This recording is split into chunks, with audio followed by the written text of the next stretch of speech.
SK증권 이효석입니다. 오늘은 기술 및 산업 지형의 변화라는 제목으로 6월 16일 날 국회에서 발표했던 내용의 2탄입니다. 지난번 시간에 한번 녹음을 했는데 너무 제가 주저주절이 많이 너무 많아가지고 오늘은 좀 그 다음 얘기를 좀 해보려고 합니다. 그때 이제 말씀드렸던 것처럼 6월 16일 날 뭐 국회에 가서 뭐 이런 얘기를 했었다라는 얘기를 했었고, 첫 번째로는 무형자산에 대한 얘기를 했다라고 해서 첫 번째 시간에 제가 무형자산에 대해서 아주 자세하게 설명을 드렸습니다. 제가 개인적으로는 무형자산 밸류에이션에 대한 부분을 추가적으로 공부를 지금 하고 있고, 그 내용으로 다시 한번 또 말씀을 드릴 수 있을 것 같아요. 두 번째로는 투자 환경이 변화하고 있다라는 부분에 대해서 초점을 맞춰서 좀 설명을 또 드렸어요.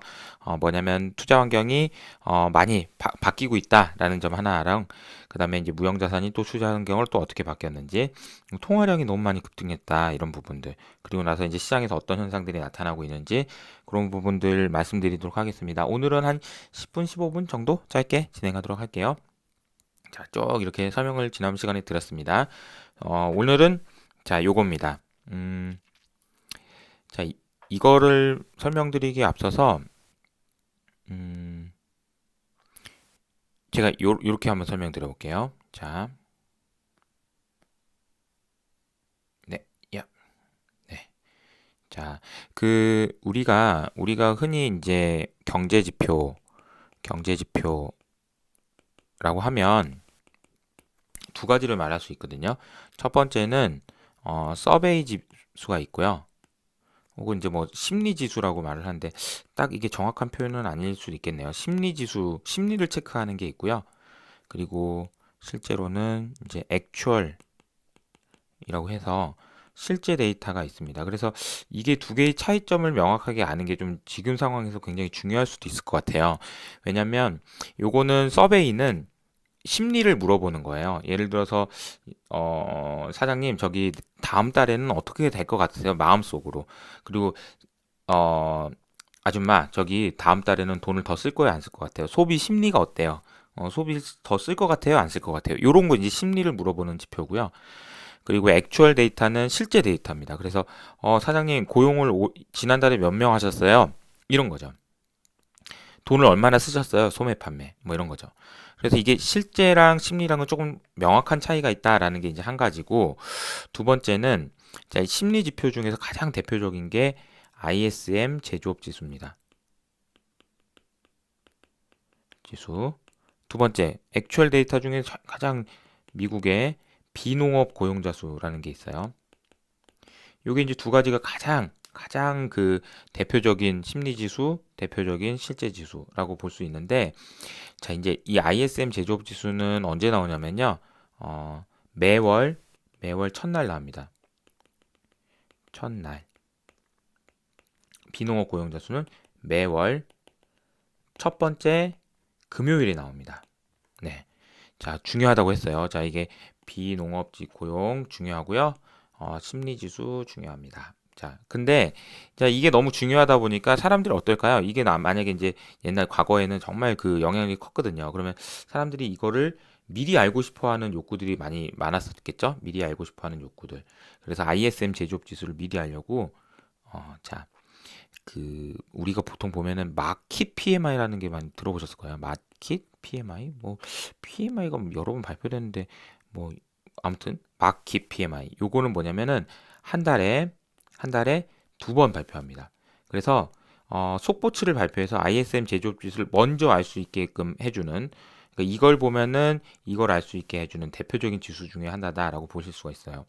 또 요거는 비농업 고용 지수를 알기 위해서는 또 뭘 하냐면은 ADP라는 데서, 여기는 금요일 날 발표하잖아요. 얘는 수요일 날 발표합니다. 그러니까 얘네들이 먼저 발표해요. 그러니까 권위 있는 지표는 이거지만, 권위 있는 지표는 이 두 가지지만 이걸 먼저 알기 위한 노력들을 많이 하고 있다라는 겁니다. 바퀴 PMI도 그렇고 ADP도 그렇고. 이 회사 되게 재밌는 게 찾아보시면은 인포라고 있어요. 티커가 인포예요. 이 인포를 찾아보면 이 회사가 나옵니다. IHS 마켓이라는 회사인데 이 회사 주가 진짜 많이 올랐어요. 네, 그리고 ADP라는 회사도 데이터를 활용하는 회사인데 이 회사 주가도 많이 올랐습니다. 결론적으로 말씀드리고 싶어 하는 거는 결론은 뭐냐? 제가 이걸 설명드리는 이유는 뭐냐? 결론 제가 써볼게요. 더 빨리 알고 싶어 한다 그래요. 모든 사람들이 경제가 지금 어떤 상황인지를 빨리 알고 싶어요. 조금만 더 빨리 알 수 없어? 조금만 더? 이런 상황이라는 거죠. 자, 그리고 나서 이제 제가 드리는 말씀 한번 들어보시죠.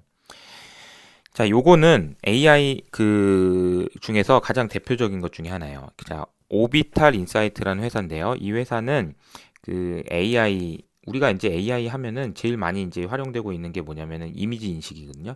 이미지 인식. 이미지 인식인데, 이미지 인식을 해가지고 뭔가를 알 수 있는 거예요. 자, 그림을 한번 설명드릴게요. 지난번에도 제가 한번 설명드린 적이 있는데 못 들으신 분들을 위해서 설명드립니다. 자, 이거는 뭐냐면은 원유 탱크입니다. 이게 원유 탱크. 전 세계에 있는 원유 탱크에 있는 사진을 찍는 거예요. 그리고 나서 이제 뭘 계산하냐면은 요 바깥쪽에 있는 그림자 있잖아요. 바깥쪽에 있는 그림자. 자, 그러면 원유통이 이렇게 있다고 하면 자, 바깥쪽에 이렇게 그림자가 생기죠. 자, 이 바깥쪽에 있는 그림자를 체크하면 뭐가 나올까요? 이 원유통이 얼마나 큰지가 사이즈가 나옵니다. 그죠? 음. 그리고 이게 이제 원유통이 이렇게 원유가 이만큼 차잖아요. 이만큼 이렇게. 그럼 여기 안쪽에 있는 그림자가 또 생기겠죠. 요런 식으로요. 요런 식으로요. 자, 그러면 이 안쪽에 있는 그림자는 뭘 알 수 있냐면은 여기에 원유의 재고가 얼마나 들어있는지. 그죠? 인벤토리를 알 수 있습니다. 자, 그러면 자, 두 가지예요. 이 원유통이 크기가 얼마나 큰지, 이 원유통의 그림이 재고가 그 기름이 얼마나 들어있는지를 알 수 있는 거예요. 근데 어떻게 알 수 있나요? 어떻게? 실시간으로 알 수 있습니다. 실시간으로. 네. 실시간으로 알 수 있다는 게 중요해요. 아까 제가 설명드릴 때 이걸로 뭘 계속 설명드렸던 게 뭐죠? 좀 더 빨리. 좀 더 빨리 알고 싶어요. 근데 자, AI가 나오면서 얘가 뭘 하냐고요? 실시간으로 알 수 있다는 거죠.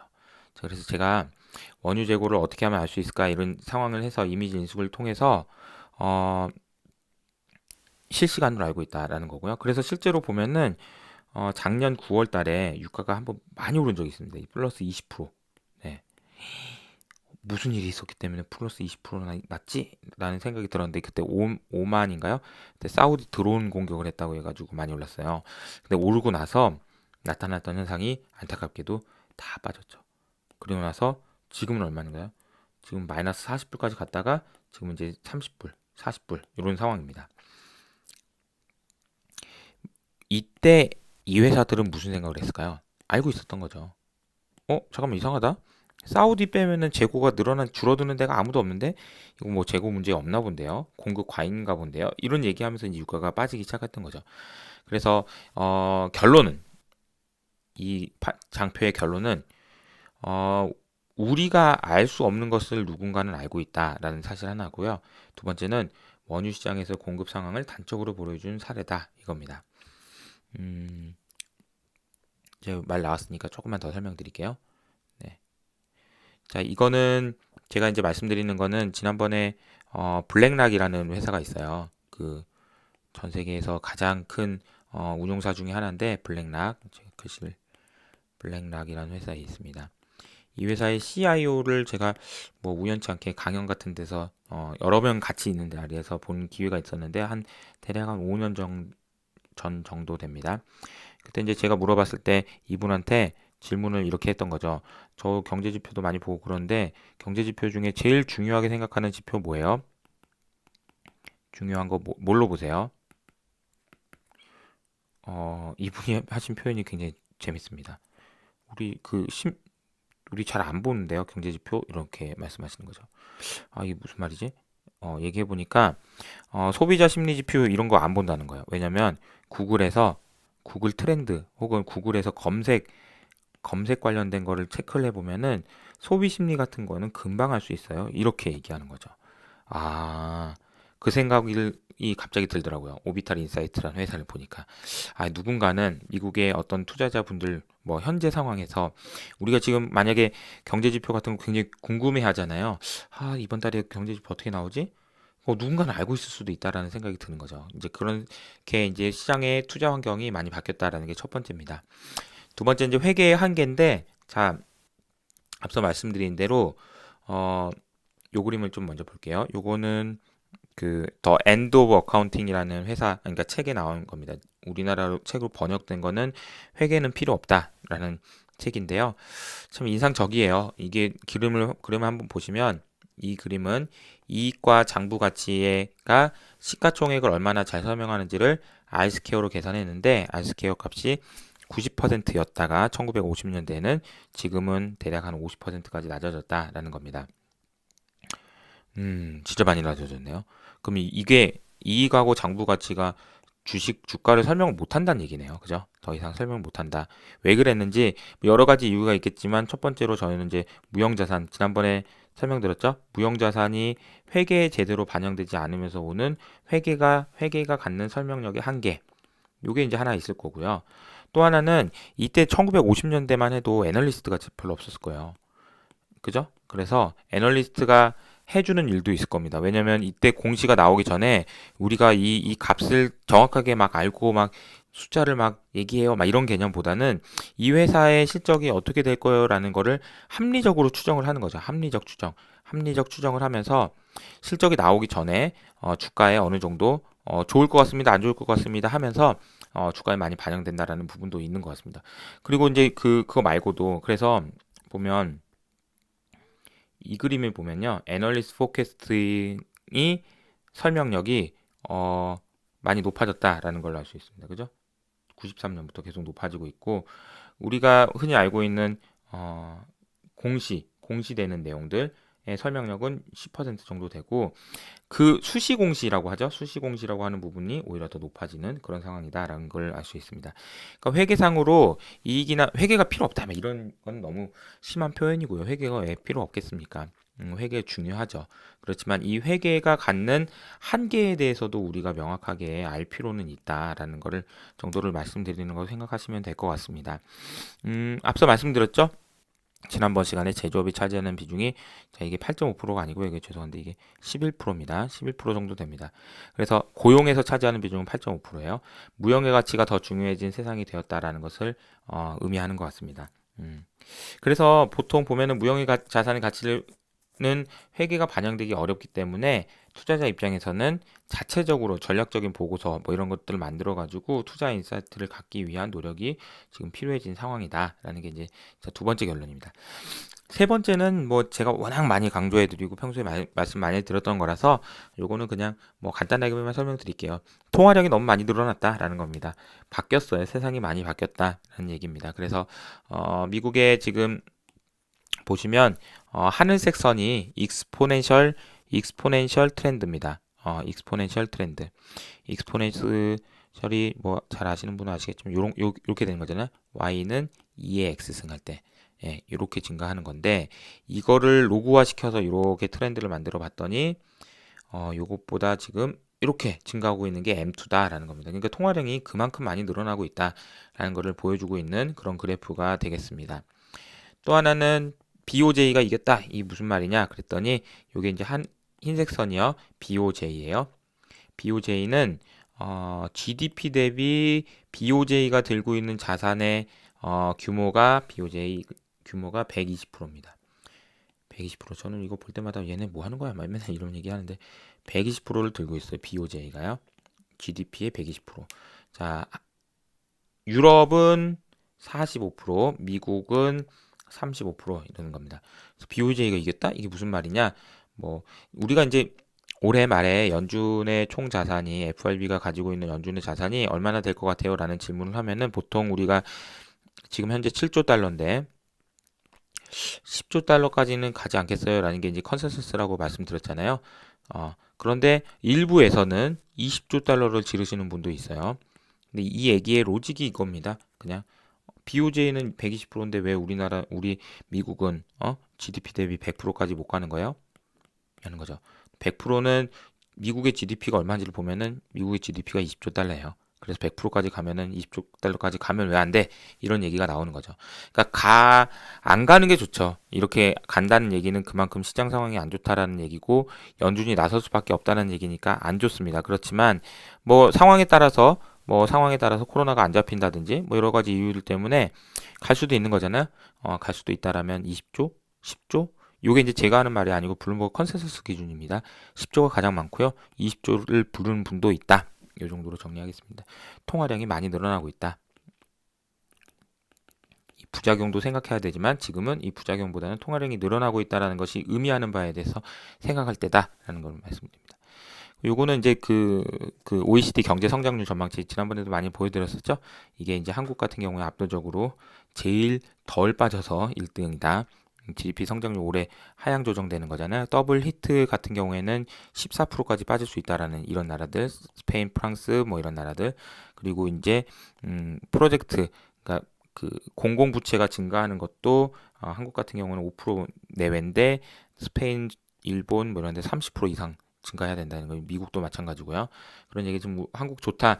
그래서 제가 이제 국회의원분들한테는 좀 우리나라 어깨 한번 펴줘도 되지 않을까 이번 상황에서. 물론 수출 주도형 그 경제이기 때문에 글로벌 경제가 안 좋아지는데 영향 받는 건 당연합니다. 그렇지만 이런 상황이라는 걸 감안하신다면 우리 그래도 어깨 한번 펴시고 좀 당당하실 필요도 있는 것 같다라는 말씀을 드렸습니다. 결과물에 대해서는 또 간단히 말씀드릴게요. 롱뉴 숏 올드 하자 이렇게 숏 올드 하자라고 말씀드렸는데 뉴가 뭐고 올드가 뭔지 뭐 이렇게 설명드렸습니다. 이런 회사들의 시가총액 비중 쇼피파이, 그러니까 네이버 카카오뿐만 아니라 쇼피파이도 굉장히 많이 비중이 높아졌다라는 겁니다. 요거는 PBR 주식들의 상승, 이건 좀 정리해뒀는데 이거는 제가 이 그림으로 하나 설명드릴게요. 우리가 핀비즈라는 그 사이트에 들어가시면요. 자, 이거 어디서 하는 거냐 물어보시는 분들이 좀 있어서 핀비지라는 홈페이지에 들어가시면 이렇게 홈페이지가 나옵니다. 그러면 이 그림은 요걸 누르시면 요게 들어가거든요. 그러니까 매일매일의 퍼포먼스도 여기서 볼 수 있지만 YTD 수익률도 볼 수 있어요. 자, 그럼 이거 보세요. 지금 보이시나요? 아마존 56%, 그다음에 마이크로소프트 30%, 애플 24%, 구글 이렇게 다 올랐어요. 넷플릭스도 50% 올랐네요. 근데 지금 여기 엑슨모빌 36%, JP모건 33%, 웰스파고는 52%, 뭐 이런 거죠. GE 38% 빠졌습니다. 올해 이제 성과가 중간중간에 어떻게 많이 빠졌네. 보잉 45%네요. 이런 흐름들이 나타나고 있다는 거고, 제가 말씀드리고 싶은 포인트는 뭐냐면, 이 그림이 뭐냐면요. 이 크기가 시가총액의 크기입니다. 그러니까 아마존, 마이크로소프트, 애플 이런 애들이 어느 정도 시가총액이 차지하는 비중이 큰지를 보여주고 있고, 우리가 이제 산업재라고 할 수 있는 여기 있는 산업재 크기가 이렇게 되고요. 자, 이게 안타까운 얘기지만 오토 어디나 오토 여기 있어요. 어딨죠? 여기 있는 것 같은데 여기 근처에 있습니다. 어디에? 네, 이만큼 조그맣다는 거야. 그리고 여기 보시면 뱅크인데요. 여기는 크레딧 서비스입니다. 크레딧 서비스 쪽이 뱅크보다도 더 크다라는 것도 보실 수가 있습니다. 그리고 또 하나 이제 말씀드릴 거는 여기서 이걸 눌러가지고 쭉 내려가 보시면 PB를 눌러보시잖아요. 그럼 이 회사들의 PBR도 나와요. 아마존 22%, 애플 20%뭐 이렇게 나오는데 반면에 비자도 15%죠. JP모건 한 배고요. 엑스모빌도 한 배입니다. 이런 회사들은 한 배고요.